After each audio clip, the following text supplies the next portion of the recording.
रात्रि क्लास चल रहा था 15 जनवरी 1968। दूसरे पेज के मध्यार्ध में बात चल रही थी कि अपवित्र पवित्र कैसे रहें, भ्रष्टाचारी से श्रेष्ठाचारी कैसे बने, भ्रष्ट इंद्रियों के कर्म से भ्रष्टाचारी बने। अभी श्रेष्ठ इंद्रियां हैं ज्ञान इंद्रियां, तो ज्ञान इंद्रियों का कर्म सीखें, ज्ञान का लेन देन करें। ब्राह्मणों का काम ही है ज्ञान लेना और ज्ञान देना। अब है तो रावण राज्य इस समय में, और आधा कल्प रावण राज्य में रहे, आधा कल्प राम राज्य में, तो राम राज्य ही फिर रावण राज्य है। तो ये देखो रावण राज्य इसका भी मालूम होना चाहिए ना है। रावण राज्य माने अनेक सिर वाले रावण का राज्य, अनेक धर्म पिताओं के अपने अपने धर्म स्थापन होते हैं, उनके फॉलोअर्स, उनका फिर लास्ट में चलता है प्रजातंत्र राज्य। सारी दुनिया में प्रजातंत्र राज्य कहेंगे रावण राज्य। तो ये चलता है 2500 वर्ष। इसकी हिस्ट्री रावण राज्य के मनुष्यों के पास है। हिस्ट्री माने प्रूफ, प्रमाण सहित हिस्ट्री। बाकी उससे पहले की हिस्ट्री कहते हैं कि शास्त्रों में है, परंतु उसे हिस्ट्री थोड़े ही कहेंगे, प्रूफ प्रमाण सहित। वो तो कपोल कल्पित कल्पनाएं हैं। वो हिस्ट्री तो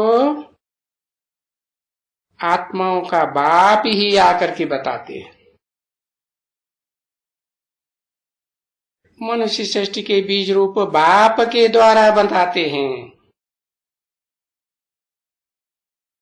क्योंकि निराकार बाप को भी तो साकार शरीर चाहिए ना।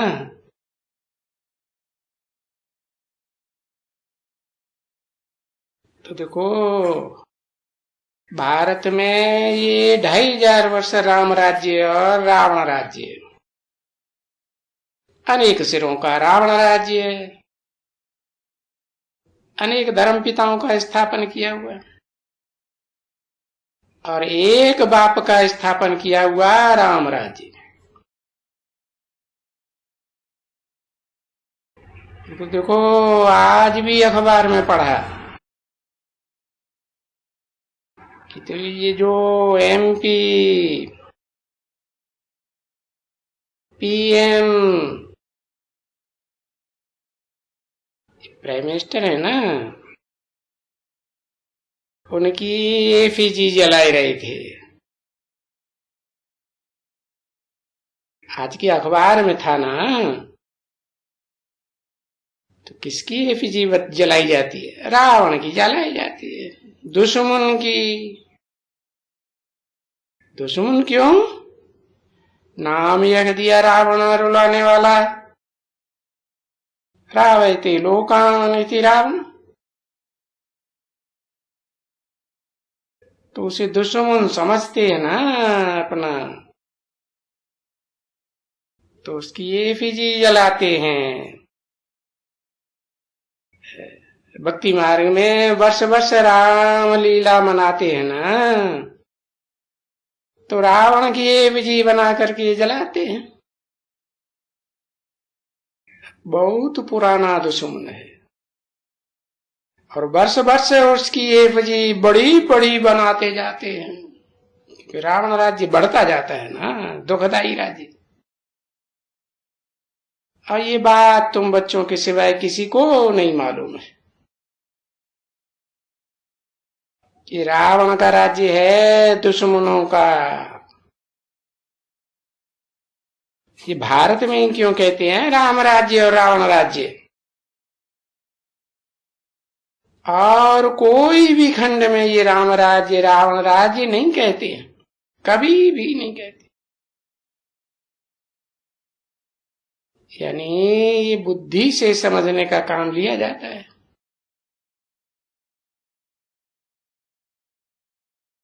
क्योंकि राम जिसको शिव बाबा कहते हैं, शिव को शिव बाबा नहीं कहेंगे। शिव की तो आत्मा ज्योति बिंदु ज्योतिर्लिंगम है ना, सो ज्योति बिंदु का ही नाम शिव है, वो नाम कभी नहीं बदलता। जब राम और कृष्ण के साकार शरीरों में प्रवेश करते हैं तो नाम बदलते हैं। तो राम के शरीर में प्रवेश करते हैं तो शिव बाबा कहते हैं, वो है धर्म पिताओं का भी बाप।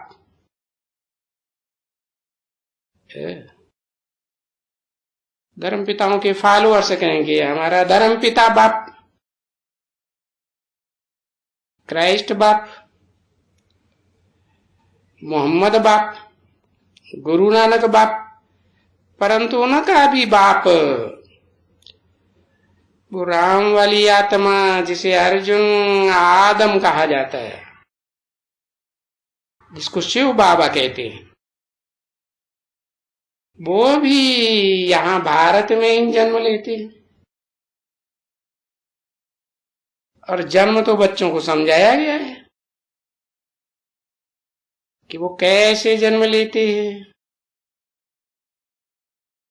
अच्छा, और ये रावण कैसे जन्म लेते हैं?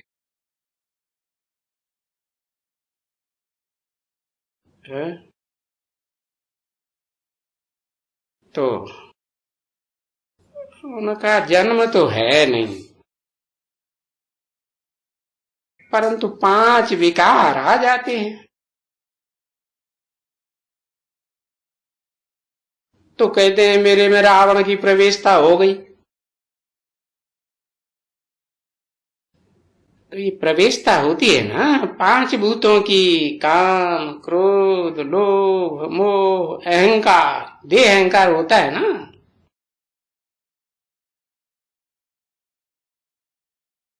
तो इसको भूत कहा जाता है। 5 विकारों का संगठित रूप है। और फिर इसकी सहयोगिनी शक्तियां बनती हैं।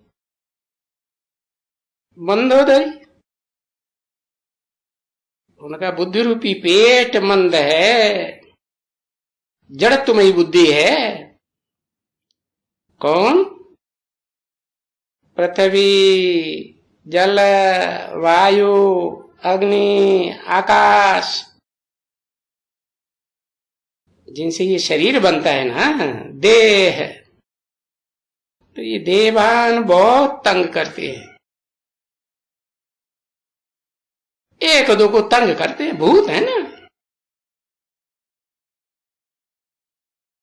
और इनको भूत कहो, बंदर कहो, जो चाहिए सो कहो, ये एक दो को तंग तो करते हैं ना।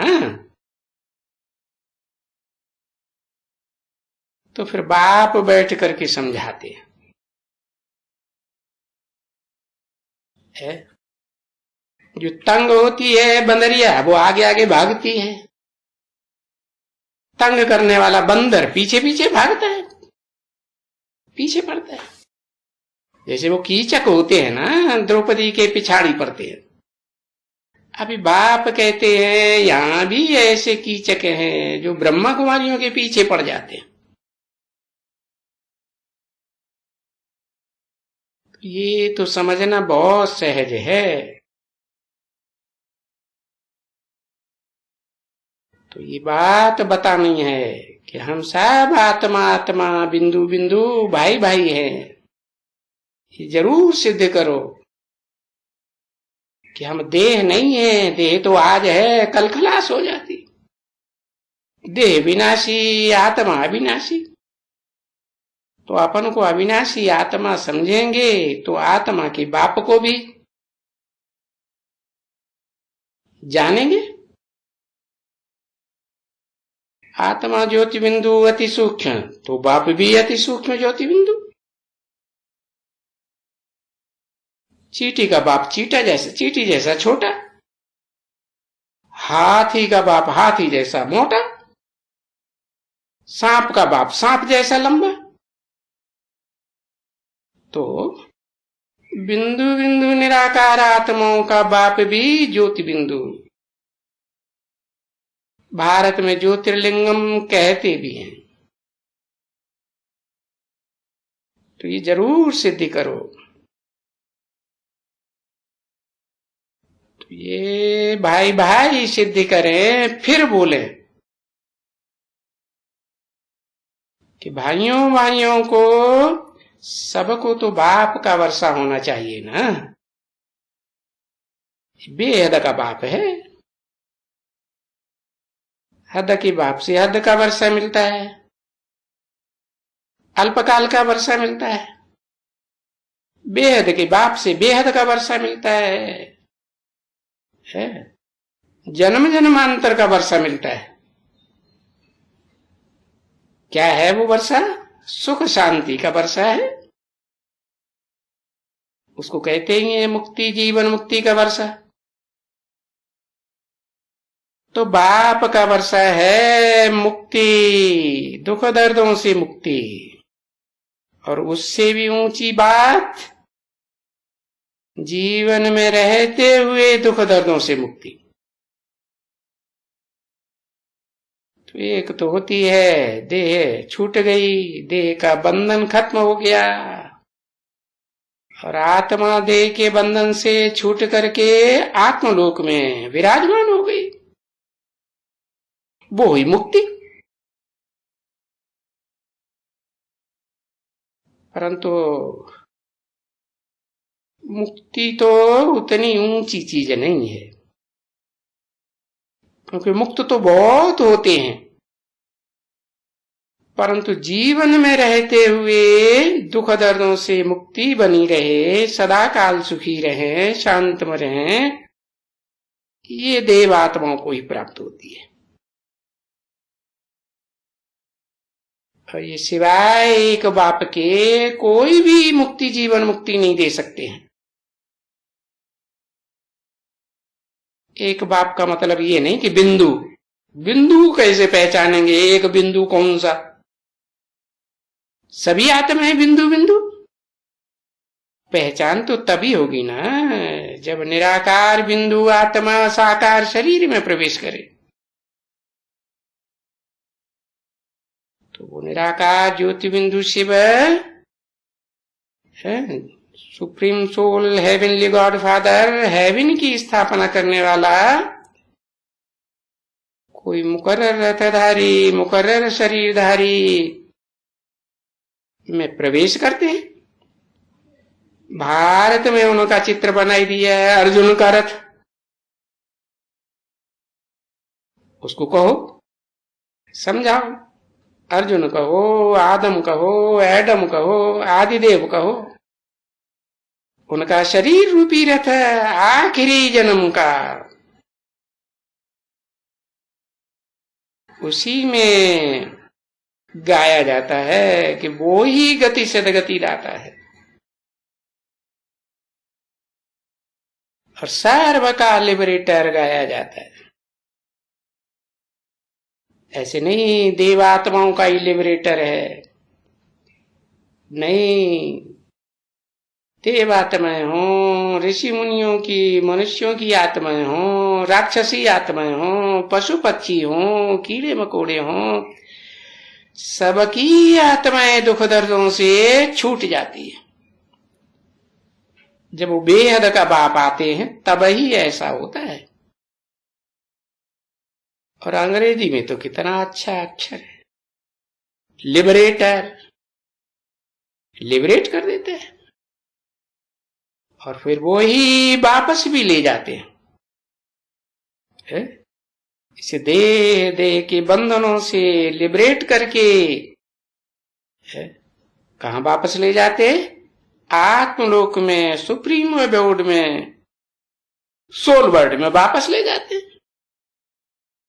तो सोल वर्ल्ड का रास्ता भी बताने वाला वो ही गाइड है। उसको फिर महाभारत में कह दिया पंडा। पंडे का काम ही है यात्रा कराना। अरे वो दुनिया भी जो पंडे होते हैं वो तो स्थूल यात्राएं कराते हैं, देह की यात्राएं कराते हैं। ये बाप तो समझाते हैं तुम देह नहीं हो, तुम तो आत्मा हो, अपन को आत्मा ज्योति बिंदु समझो। तो ज्योति बिंदु बिंदु आत्माओं का बाप ज्योति बिंदु है। किसी मुकर्रर शरीर रूपी रथ में, आदम के रथ में प्रवेश करके ऊपर में ले जाएंगे। कहा? आत्मलोक में है। आत्मा तो सूक्ष्म होती है ना। सूक्ष्म ऊपर रहेगा कि स्थूल ऊपर रहेगा? वजनी चीज ऊपर होगी या हल्की चीज ऊपर होगी? है हल्की चीज ऊपर होती है। तो वो बाप खुद भी आत्मलोक परमधाम का रहने वाला है और बच्चे रूपी आत्माओं को भी परमधाम वापस ले जाता है। नहीं तो कोई वापस जा ही नहीं सकते जब तक वो आत्माएं पवित्र न बने। क्या पवित्र माने? जो देह है विनाशी, वो विनाशी देह जो आत्मा छोड़ देती है तो सड़ने लगता है ना शरीर, गंध आती है, बदबू आती है। तो पवित्र हुआ या अपवित्र? अपवित्र हुआ। तो वो जब तक आत्मा पवित्र न बने, मन बुद्धि में उसकी याद आती रहे, वाचा से देह के आकर्षण की बातें करते रहे और कर्मेंद्रियों से भी कर्म करते रहे, तो तब तक पवित्र तो नहीं रहेंगे। तो जब तक पवित्र नहीं बनेंगे आत्मा, तब तक वापस जा ही नहीं सकती, हल्की फुल्की बनेगी नहीं। तो ये तो है ही, इसको गाया जाता है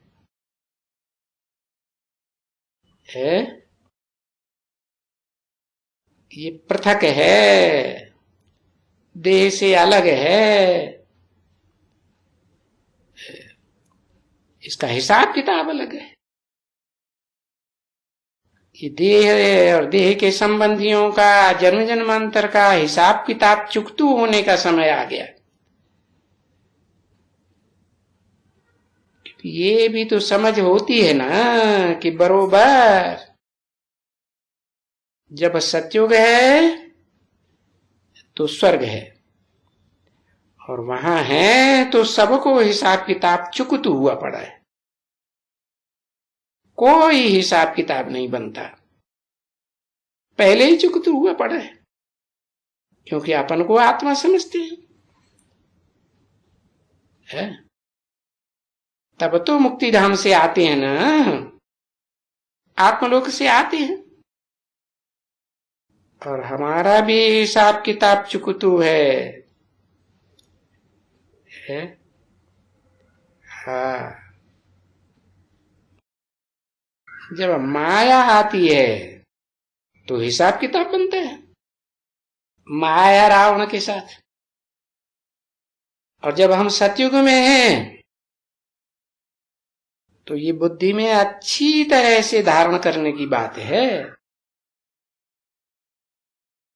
और ये कोई डिफिकल्ट बात नहीं है कि सतयुग में स्वर्ग में हम हल्की फुल्की आत्मा होकर रहते हैं। तो ये समझने में एकदम बुद्धू नहीं बनना चाहिए, नहीं, समझ कर करके थोड़े थोड़े पॉइंट फिर समझाने हैं कि प्रैक्टिस करनी चाहिए। और ये सभी अभी देखो, ये तो फ्री है ना सभी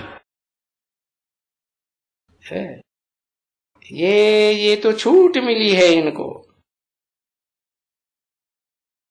क्यों ये बातें इनको एक को जिस सेंटर की हैं उनको बैठ करके समझाओ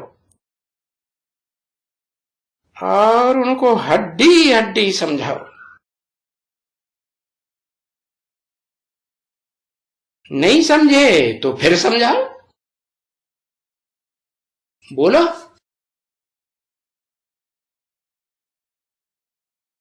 और समझाओ।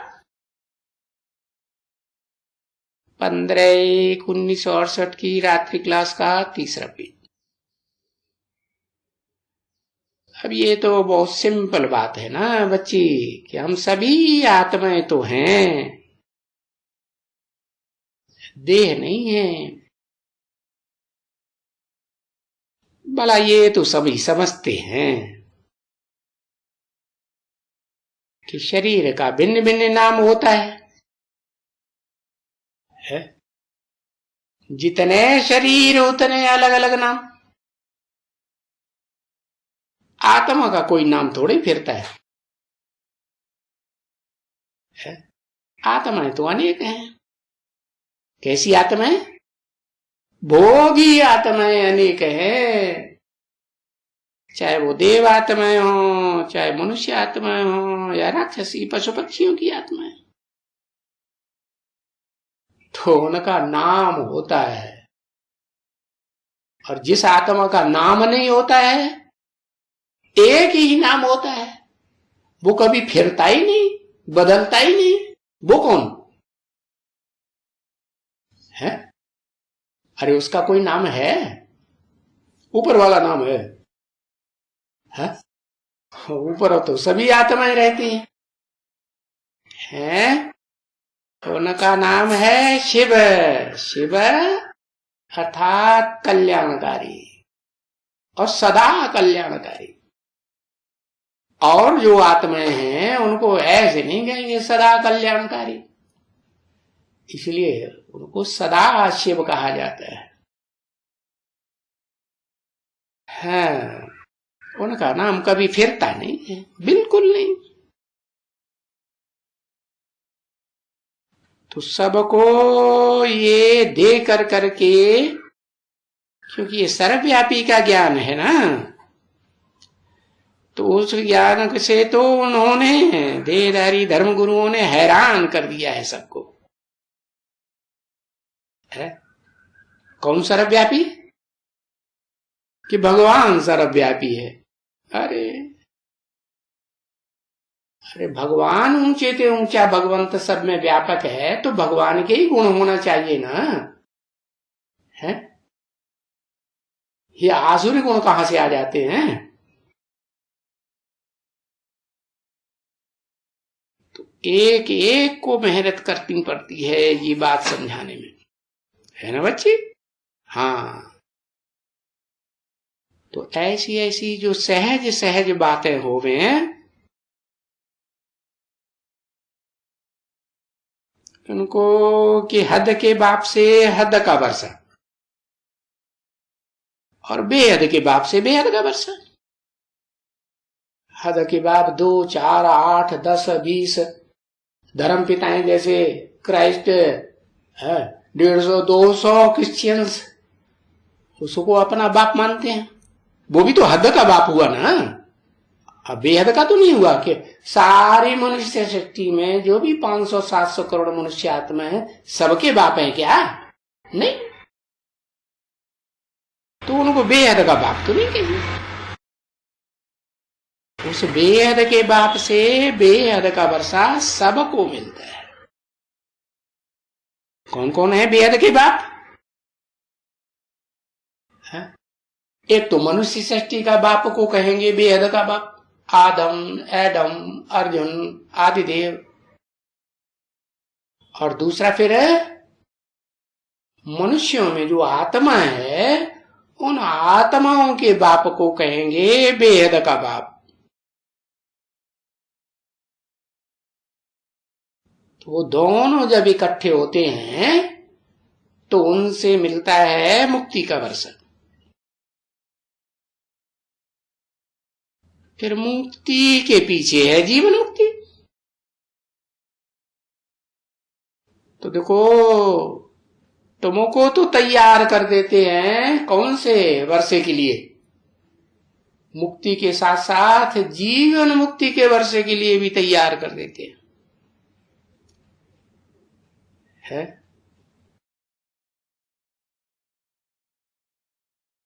तो जीवन मुक्ति के लिए, और फिर वो अपने अपने धर्म में आकर के जिनका पार्ट है, जब वो आकर के अपना पार्ट बजाते हैं। परंतु तुम बच्चों को तो अपनी राजाई से काम है। जो बाप आकर के राजयोग का ज्ञान दे करके तुम्हें जन्म जन्मांतर का राजा बनाते हैं। ओम शांति।